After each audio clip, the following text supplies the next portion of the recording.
Welcome in to another episode of Beyond the Game with Hal, featuring Ryan Balick. Thank you to Ari Temkin, who I past had the show. I'll link his video down below so you can check it out after. So thank you, Ari, for introducing us. Ryan is one of the profound producers. He produces Dusty and Danny and the Coach K show. Ryan is one that has made a name for himself in the sports world. I'm excited to have him on, and let's get it. Welcome in, Ryan. Happy to have you on. Thanks, man. Excited to be with you. So my first question I have for you is a lot of people, when they want to do something, whether they want to be a doctor or a lawyer or work in sports, they have that kind of moment growing up. They're like, oh, I want to do this as a living. What was that moment for you like to realize, hey, I want to go into the media world and produce radio shows? Well, I always wanted to be in. Well, I guess I don't know. When I was little, like my mom just recently found this thing from like when I was in kindergarten, and it was like, what do you want to be when you grow up?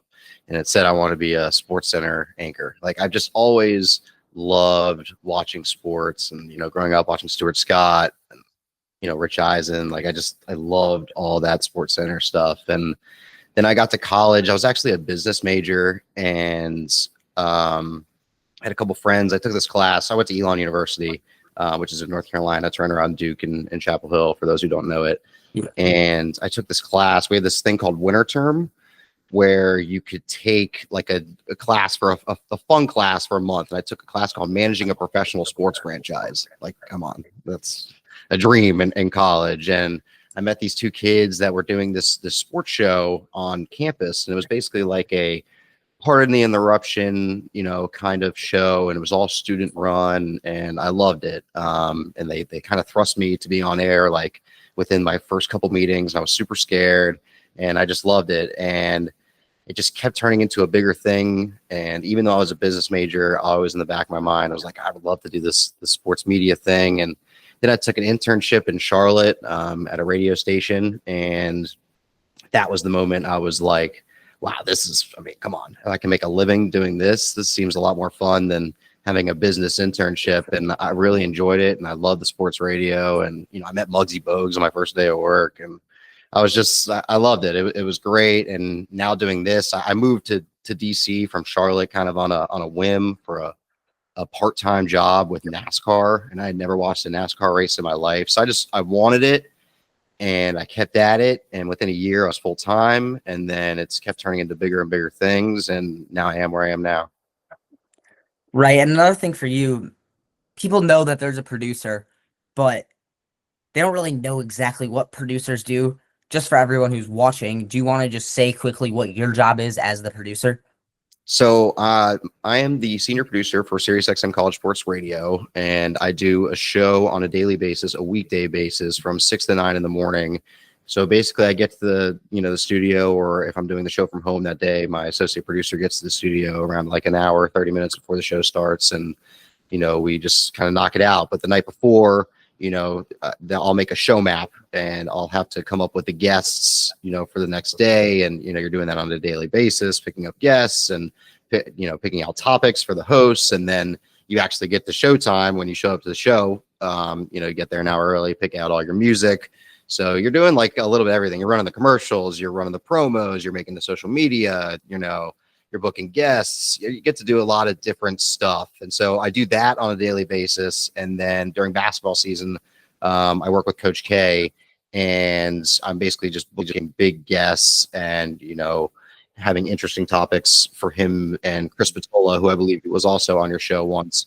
And they kind of go back and forth and talk about like the big topics at hand. But, it's just content. I guess I'm just helping make content, and, it's different doing a podcast, different a live radio show. You're like in the game, in the moment. If something goes wrong, a technical difficulty, you kind of have to know what to do, and you can't have 10 seconds of dead air. You gotta react.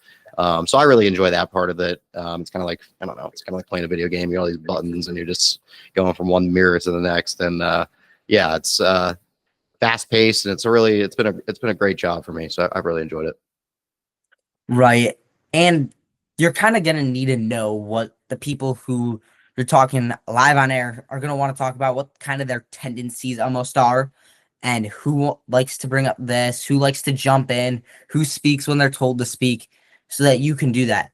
How do you really connect with the people whose show you are producing to make sure that your job is the easiest it could be? Yeah, I've worked on I think 4 different shows, and that's something I really take a lot of pride in. Is becoming very close with the host and having a good chemistry with the host. I mean, you mentioned Ari was one of the people that set us up. Like Ari's want to become one of my very close friends, and that's just through work. And we've only probably seen each other in person, maybe twice. But I still talk to him all the time. We did a show together for 3 years, and just asking them what I can do to make their life easier. Like I try to make, their life as easy as possible. I know there's some producers who will put a bunch of information or a bunch of long articles on a show map. I try to make it as concise as possible because I know that when you're producing a live radio show, you can't really multitask as much as you would like. So you need to just have like one concise thing you're looking at. And, it's really important for me during commercials to speak up and just to talk to them and to make sure that they know I'm there and I'm listening. And, one thing Coach K has really takes a lot of notice in is having a good face, which I thought, sounds kind of bizarre, but if you're smiling and you're laughing and you're reacting and you're listening to what the other person is saying, it's so important. And I try and take that with me because I know you don't want to just not be paying attention when someone's talking, and it's important to interact and be interested, even if you're not interested. You can at least pretend and give your host, yeah, we're here. We really like what you're doing. You're doing a great job. Keep it up. Without having to say that, you can just show it to your face. Right. And another thing for you is you're not going to be able to pick their brain when you make these notes pre-show and know exactly what players are going to want to talk about. How do you make sure you have a good path of where they really want to lead them, but still leave room in there for it to be an authentic show? That's a good question. I try and sprinkle in some BS, because I do a lot of morning radio show. I mean, I worked in morning radio for, 9 years. I mean, the Coach K show is obviously, not as much, fun and goofing around, but, with my guys, I leave the first segment open of the day always for them to just talk about whatever they want. And honestly, I go in with the preset of telling them, you don't have to listen to me. Like, I'm here to help. Like, I'm here to guide. I'm here to provide topics. But like, you take the show wherever you want to go, as long as it's, within reason, obviously. But they know what they're doing. These guys are professionals, especially when you get to the level of SiriusXM. Like, it's not, some guy's first time hosting a radio show. So these people are good. And, I've been very lucky to have hosts that are willing to listen and willing to cooperate. And, because sometimes you get a host whose ego is way too big, or they're just, how some of these people are in this industry. Right. So you work with what you got. And, for guest wise, like, as much as I enjoy getting the big name, like, I really enjoy having my hosts' friends or like people that I know are, even if they have a big name still, like they work at ESPN, or, we'll have like Marty Smith on the show because he's just so friendly with my hosts. Like, it just brings out a different side of both of them, both my hosts and from the guests. And that really adds to the show. Right. And just to use an example of, you don't really always need the biggest name to be on your show. I mean, Bill Simmons, who's one of the biggest one of the biggest sports podcasts, he has his cousin on to talk about the football weekly. Doesn't sell. And that's not a big guest at all. So, Right. And it does just fine. So it's some of the most authentic conversations that they have, which really everyone aims to have that kind of authenticity. But something I read about you is you didn't just work on air and with the podcast, you do a lot of editing and almost behind the scenes work. What is it like to plan what they're going to say or do during the show, but also to maybe edit out some of the bad things, but really find some of the good things to highlight? We don't do a lot of editing out, because it's live radio. And, when I'm looking for like, there's all certain things you can do with editing. Obviously, you can make it for social content. You're looking for a hot take, like the host says something, you're like, bam, well, hopefully somebody will click on that. That's great. But for me, when I first started really editing was, I used to run the board. I mean, I still run the board every now and then, but, I strictly ran the board, and, my voice was through drops, like, radio show drops, which are, goofy laughs or like sound effects or, fun tidbits, funny things that a famous person in the sport would say. And so, or like something funny the host would say during the segment. And during the show, I would be editing like something from that segment to play during the segment to like totally catch the hosts off guard. And so I got really good at just kind of listening for certain quirks or stuff that I wanted to hear. And I would like make a note of it, or I would just do it live when I, became more comfortable doing that. And that was how I got pretty good at editing. And now I'm pretty quick, at least from an audio standpoint. And I'm sharpening my skills as a video editor as of late, which has been good, because that's really the way of, that's like kind of the way our content's going and the way most content's going, like, us being face to face, and just, that's just kind of how it goes. People like to see a face and like to have some captions to read if they're not listening with audio, and you got to be able to do a lot of different stuff now. Right. And like you said, like the little tidbits of being funny, that's what people tune in for. That's the stuff that people want to hear, want to listen to. Yes, they're going to hear their college sports recap, but they could You really get that get that everywhere. anywhere. Yeah, right. You can do that whenever. It's the little stuff that makes the show authentic. Like those little tidbits that you would throw in there. Yeah. So And it's I've had really like, cool that you built those connections, that they're comfortable with letting you do that and you're comfortable doing it. yeah. And, it's a lot of people get into this industry. They want to be on the air, right? You want to be, the sports radio star. You want to be Chris Mad Dog Russo, or, something like that. And, I've not necessarily, I mean, I'd be open to that still, but like, I know I'm really good at producing, and I know that I can make my voice known a different way. And so I've added like segments of my own, so I can have a little taste. Like I have a couple segments on Fridays that I'll do, and, just to make sure that I'm still on the air and that they know I'm still there. And it's good to make sure your voice is known, because there's only 4 people on our show, which is kind of crazy. It's the 2 hosts, it's me, the main producer, and my associate producer, and we kind of just do the entire thing. So Right. It's a it's nice to small hear other crew. voices, the real Yeah. people. Right. Another thing with you is you're getting all these guests to come on the show, some big names, some not so much.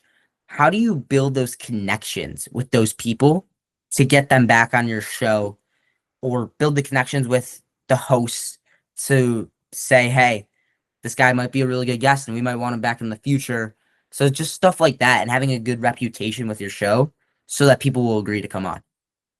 I usually, when I first start with this is a good kind of callback to what you're asking about, establishing trust with your host. Like when I first start on a new show, I'll usually bounce guest ideas off them for a while, and just be like, hey, you cool with this guy? Because some people have beef, or just like don't, and it's gonna be a bad interview. Obviously, you don't want people, you want people to be friends on the air. You don't want people fighting on the air. Well, some people want people fighting on the air, but that's not the, I like to run a morally appropriate show. Right. Something that is more not fighting back and forth, like peaceful. Yeah.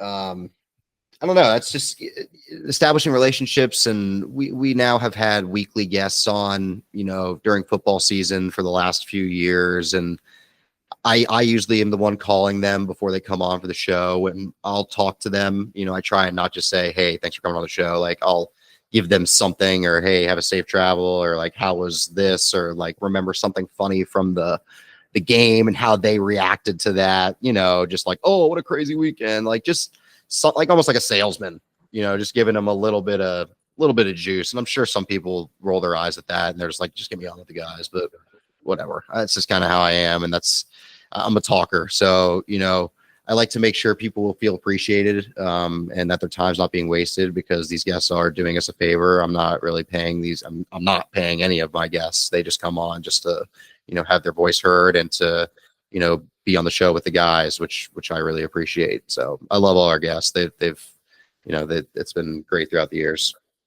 Right. And it shows what that team has been able to do, to have all these guests come on out of their own time, and they're willing to come on and share their thoughts. That's just so much of what you guys have been able to do in producing a good show. And then something else with you is, as you said earlier, radio isn't really as big as it used to be. A lot of stuff is visual media with television and social media. What is it like almost adjusting to that, knowing that radio isn't where it used to be? I really hasn't really hit me like that, to be honest. I still have a job. Sirius XM is still, alive and well. And satellite radio, you get in the car, you're throwing on the radio. Like you're either throwing on, like Spotify or you're throwing on the radio. Like so, and a lot of people really like satellite radio. Like I kind of would feel that way if I was working maybe for an AM or an FM station where the owner is constantly changing hands or there's always people getting let go. But Sirius is not. It's a little bit bigger than that, and I feel secure at what I'm doing, and especially being on the high level shows that I've been on. So yeah, and I also know that I've been, I'm working with Coach K. Like, Right. People are going to want to listen to him. But that, and, when I was a kid, like, oh my God, like, I'm a Duke fan, and, like, it's not, like, you're going to have to prove it to me. It's going to get better than that. So, if it, I've been so lucky. Like, it's been so great, this job, and the people I've gotten to meet, and, the connections I've made, that if it all ended tomorrow, like, I'd figure it out. And I'd be thankful for everything that happened. And that's how I love it. So I don't really think doom and gloom like that at all. I just kind of enjoy everything for what it's worth. Right. It's about staying in the moment. And like you said, working with Coach K, like who's a legend, greatest college basketball coach of all time, one of the greatest college basketball coaches of all time. The greatest college basketball coach of all time. And we're like friends now. He like versus me, like we're boys. It's like, it's great. It's hilarious. I love him. Right. And getting to work with that, can't really ask for much more, as you said. So what is it like to host or to produce a podcast show to that magnitude with one of the greatest coaches of all time? It was intimidating at first. Like I'm a huge Duke fan. I grew up like loving Duke. Some of my fondest memories, going to my senior year of high school, going to the Duke UNC game and Duke won by 32 points, and I was with my best friend, and it was great. But so Duke's played like just a big role in my life for a long time, and to have this opportunity kind of presented to me just was wild. Because the show's been on for like 20 years. I think this is about to be the 21st season. So he's been doing the show throughout, his basketball career. I don't think a lot of people even know that.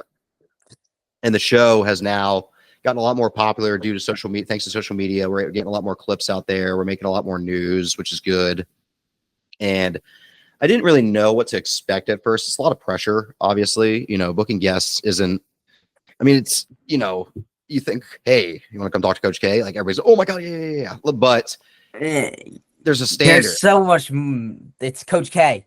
Right. Like, there's a standard I want to hit, and I want to make sure that, you talked about like establishing that trust with the host. Like, establishing trust with Coach K. That was like so big for me. And then, so I made sure he would send me like, I every summer I make like a big list of like, potential guests that we can go after. And I send that over to him, and then he sends me, 15 or so names.